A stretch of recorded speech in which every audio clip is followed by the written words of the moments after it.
Assalamu alaikum students. I am going to explain the theme of Apple Tree chapter number 7 page number 23. Student, this story is very interesting. बच्चों ये एक तमसीली कहानी है. It's mean कि इसमें एक मिसाल कहानी के साथ आपको सबक दिया गया है. तो मैं आपको इसका खुलासा बताने जा रही हूँ कि एक सेब का दरख्त था और एक छोटा बच्चा उस दरख्त के साथ खेलता होता था, उसके पे चढ़ता था, उसके फल खाता था. मतलब वो दोनों आपस में एक दूसरे के दोस्त थे और बहुत अच्छा टाइम जो वो गुजारते थे.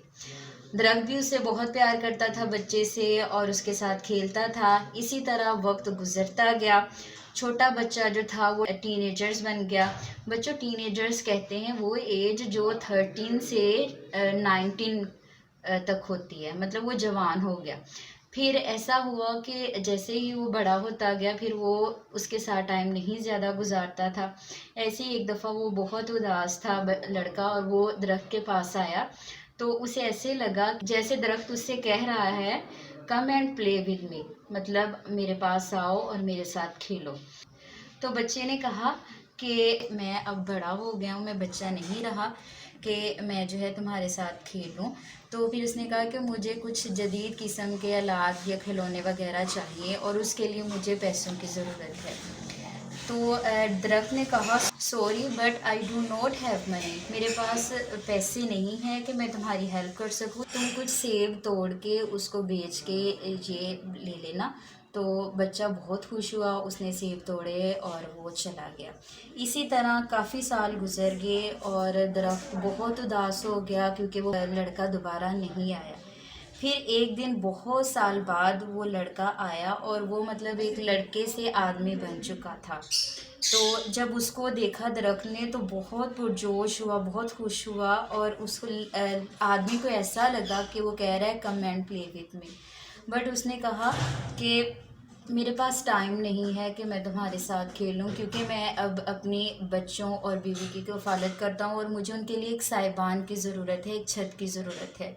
तो उसके लिए मुझे जो है वो पैसे चाहिए. दरख्त ने कहा, sorry but I do not have any house, मेरे पास कोई घर नहीं है, लेकिन तुम मेरे ब्रांचेस मतलब मेरी शाखें काट सकते हो, उससे तुम अपने घर की छत जो है वो बना सकते हो. इस बात पर वो आदमी बहुत खुश हुआ और वो उसने खुशी खुशी उसकी शाखें काटी और चला गया. फिर वो चला गया और दोबारा नहीं आया. दरख्त बहुत उदास हो गया. वो इसलिए बच्चों के क्योंकि वो उसके साथ खेलता था, अच्छा टाइम गुजारता था. फिर बहुत साल बाद वो आदमी दोबारा आया. तब गर्मियों के दिन थे और उसको देख के दरख्त बहुत पुरजोश हुआ और फिर उसने वही बात की, come and play with me. उसने कहा कि मैं 50वें साल में हूँ और मैं थोड़े दिनों के लिए रिलैक्स करना चाहता हूँ, छुट्टियाँ गुजारना चाहता हूँ और इन छुट्टियों में मैं जहाज़रानी करना चाहता हूँ. क्या तुम मुझे कश्ती दोगे? तो यहाँ पे वो कहता है दरख्त के मेरे पास तो कश्ती नहीं है, लेकिन तुम ऐसा करो, मेरी जो मतलब स्टेम है ना, आपको पता है ना बच्चों, स्टेम कहते हैं तने को. जब दरख्त का तना काफ़ी हार्ड हो जाता है वो कहते हैं कि तुम मेरे धड़ को कि तुम वो काट लो और उससे आप कश्ती बना लो. तो इस बात पर वो आदमी बड़ा खुश हुआ. फिर उसने उसकी ट्रंक जो है वो काटी और उससे कश्ती बनाई और वो चला गया. फिर आखिरकार वो दरख्त फिर अकेला रह गया. वो उसको याद करता था. आहिस्ता आहिस्ता उसके उसके फल भी ख़त्म हो गए, उसकी शाखें भी, इवन कि उसकी स्टेम भी. तो फिर कई साल बाद वो आदमी दोबारा आया. तो उसने कहा, सॉरी माई बॉय, उसने उसे कहा कि मुझे माफ़ करना, but I do not have anything for you anymore. उसने कहा मेरे पास कुछ भी नहीं है, no more apple for you, तुम्हारे लिए सेब भी नहीं है. अब वो आदमी कहता है कि कोई मसला नहीं है, मेरे पास भी दांत नहीं है उसको खाने के लिए. फिर वो कहता है कि मेरे पास ट्रंक नहीं है जिस पर तुम चढ़ सको.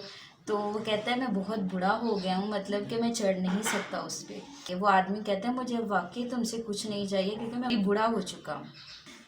अब सिर्फ एक चीज़ है, थक गया हूँ, मैं आराम करना चाहता हूँ. तो इस बात पे दरख्त फ़ौरन से कहता है कि मेरे पास सवाए मेरी जड़ों के अब कुछ भी नहीं है, तुम आ जाओ और यहाँ पर बैठ के आराम करो. سو اس کی جو روٹس تھی، اس کی جڑیں جو تھی وہ اس کے لیے مطلب اچھی جگہ تھی آرام کرنے کے لیے. وہ بیٹھ جاتا ہے اور درخت جو ہے بہت خوش ہوتا ہے اور وہ اس کو آنسو بھری مسکراہٹ کے ساتھ دیکھتا ہے. تو بچوں یہاں یہ جو کہانی ہے اس سے ہمیں جو سبق ملتا ہے اس کو ذرا غور سے سنیے گا. اس میں بچوں یہ ہر ایک کی کہانی ہے، یہ ہماری بھی ہے، آپ کی بھی ہے. یہاں پر جو ایپل ٹری ہے نا وہ ریپریزینٹ کرتا ہے ہمارے پیرنٹس کو، اور وہ جو بوائے ہے نا وہ ریپریزینٹ کرتے ہیں ہمیں. مطلب ہمارے جو پیرنٹس ہیں ایک سائبان، ایک درخت کی طرح ہمیں پھل دیتے ہیں، ہماری ہر ضرورت کا خیال کرتے ہیں، لیکن جو ہے ہم ان کو اگنور کر دیتے ہیں. اب جیسے آپ نے دیکھا کہ بچہ اس درخت کے ساتھ کھیلتا ہے، بالکل اسی طرح بچوں جب ہم چھوٹے ہوتے ہیں ہم اپنے پیرنٹس کے ساتھ کھیلتے ہیں، خوش ہوتے ہیں. پھر جب تھوڑے سے بڑے ہو جاتے ہیں پھر ہم اپنی ایکٹیویٹی میں بزی ہو جاتے ہیں، اور ہمیں جس چیز کی بھی ضرورت ہوتی ہے ہم اپنے پیرنٹس سے لیتے ہیں. لیکن ہم ان کو تنگ بھی کرتے ہیں، ہم ان سے چیزیں بھی لیتے ہیں، وہ ہماری ضروریات بھی پوری کرتے ہیں.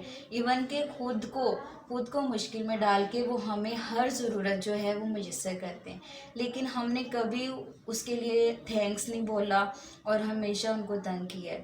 پھر ایک وقت آتا ہے کہ جب وہ بوڑھے ہو جاتے ہیں، ان کے پاس کچھ نہیں ہوتا، اور یہ وہ وقت ہوتا ہے کہ جب وہ اپنے بچوں سے امید رکھتے ہیں، لیکن پھر بھی ہر ممکن کوشش میں وہ اپنے بچوں کو جو ہے وہ ریلیف دیتے ہیں، آرام دیتے ہیں. اسی طرح جس طرح درخت کے پاس سوائے جڑ کے کچھ نہیں رہتا، ایک کھوکھلا سا وجود اس کا ہو چکا ہوتا ہے، لیکن پھر بھی وہ بچہ جو ہے وہ آخر میں آ کے اس کو کہتا ہے کہ اس کے سائے میں سکون کے ساتھ نہ تھوڑی دیر بیٹھنا چاہتا ہے.